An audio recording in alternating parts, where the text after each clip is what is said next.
Hello, welcome to Oxford Heirlooms. In this video, we're going to be attaching the body of the bubble to the bodice of the bubble, and then it will really look like a bubble then. Okay, so I'm going to set my bodice off to the side for just a minute because I need to do a little bit of prep work on the body. Okay, now I need to set my machine to a stitch length that's appropriate for basting. And starting from the center back, I'm going to sew my basting threads on. Now, you recall that I pinned the placket inside the garment on the side that has the buttonholes on the bodice. Because nothing is more disappointing than getting the body or the skirt of a dress on and realizing you have misappropriated the placket. Okay, so my first basting thread will be about 1/4 of an inch away from the top of the body of the bubble.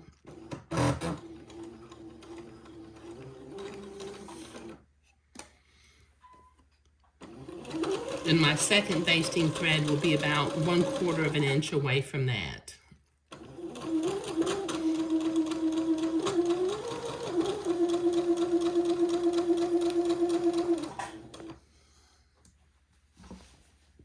You make sure my seams are pointing in the right direction when I get to them.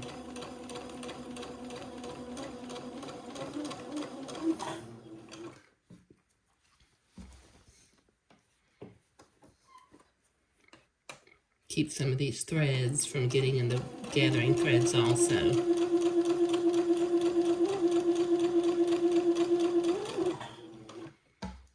Okay.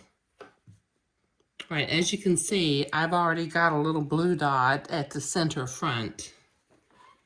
So I can line up the center front and the side seams with the bodice, center front and side seams, and then gather the body into the length. Okay, so this will take me a minute to get both of these basting threads sewn on, so I'll be right back.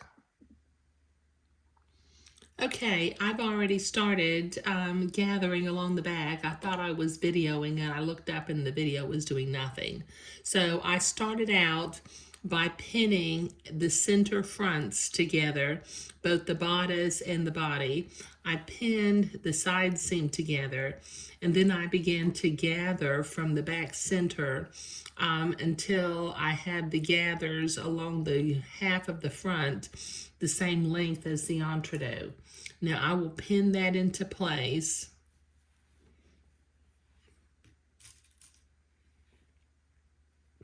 Let's put a couple pins in here. You know how pins are our friends.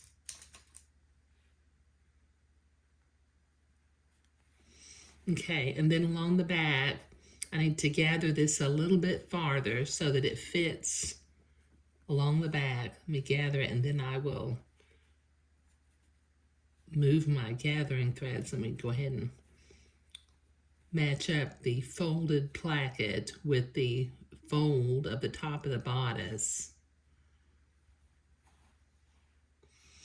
And I use that pin that I had holding the placket into place to, I still have that placket folded in. There we go. Okay, let's get that pinned into place.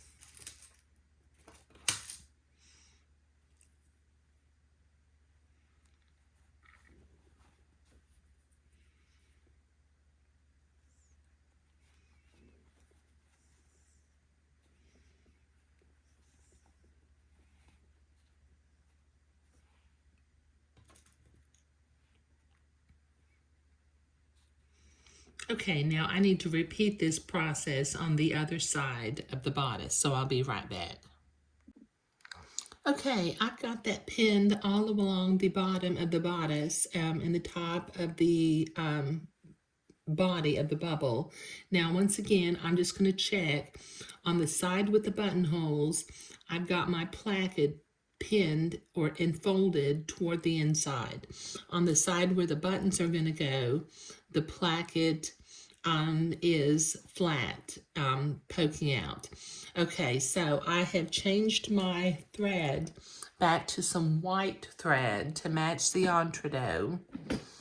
And I'm going to, with a straight stitch, I'm going to sew the body of the bubble to the entree, just sewing immediately to the right of the entree ladder using a straight stitch. Go slow so that you don't accidentally start sewing on top of your entree ladder and you don't wander away too far from the edge, the rail of the ladder either. Take your pins out as you come to them.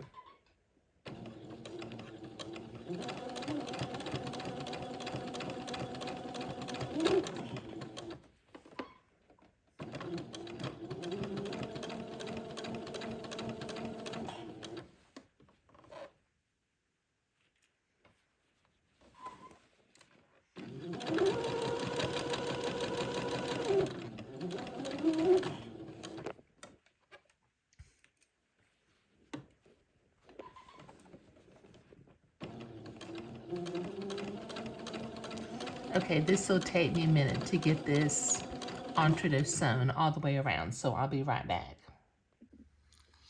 Okay, I've got the body of the bubble sewn to the bodice. Now, before I go to the ironing board and press my entree seam toward the body of the bubble, I want to finish off the edge of the entree and the top of the body. So I'm going to set my machine to a zigzag, and I'm going to zigzag from the center back all the way around the top of the body of the bubble. The reason I'm doing this is once I press the entree seam toward the inside, I will come back and zigzag on the other side of the entree ladder, but since it's gathered, I'm not going to be trimming the entree, so I'm going ahead and finishing it off. Okay, this will take me a minute to get this all zigzag, so I'll be right back. Okay, so the zigzag finished that top edge off really nicely. So I need to go to the ironing board and I need to press this entree seam towards the body part of the bubble, and then I'll come back and I'll zigzag to the left of the entree ladder. So I'll be right back after I go to the ironing board.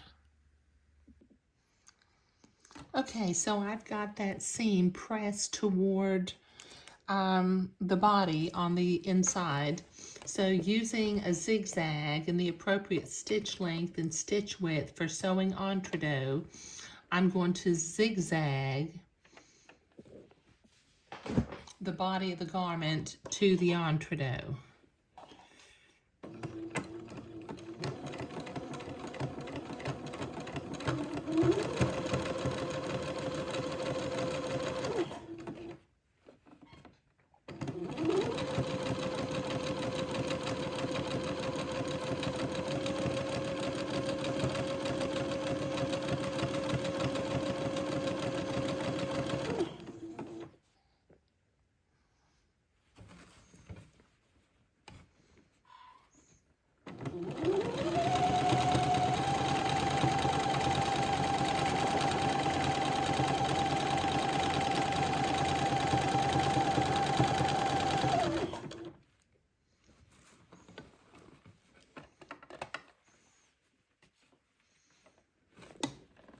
Got a thread sticking up here. I want to make sure it doesn't get caught in the zigzag.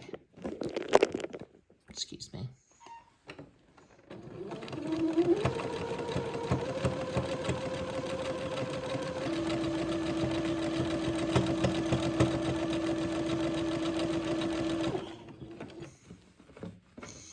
Okay, this will take me a minute to get this zigzagged all along the bottom of the bodice, so I'll be right back. Okay, so I have that zigzagged into place. That kind of keeps the body of the bubble from poofing up. Now my bottom gathering thread is still showing, so I'm going to use my seam ripper and I'm going to pull out the bottom gathering thread. Now I don't think I've sewn on it anywhere along, so I should be able to pull it out all as one piece.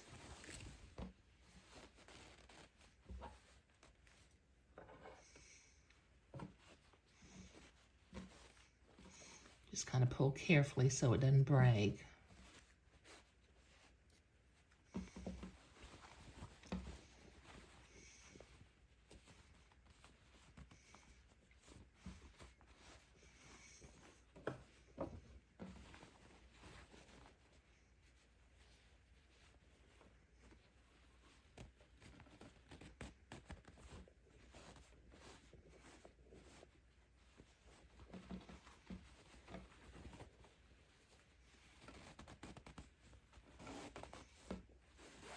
There it comes.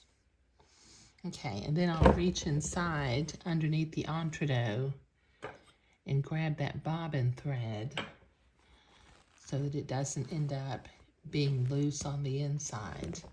There. Let me zoom out. Now that's looking really sweet, isn't it?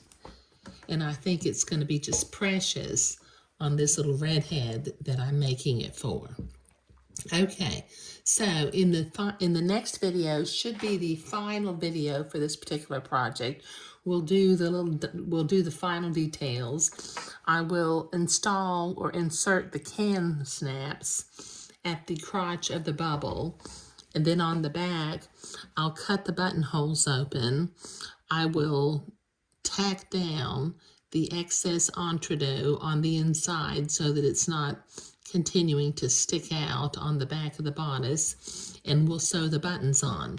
But sewing the body of the bubble to the bodice of the bubble was what we were doing today. Thank you.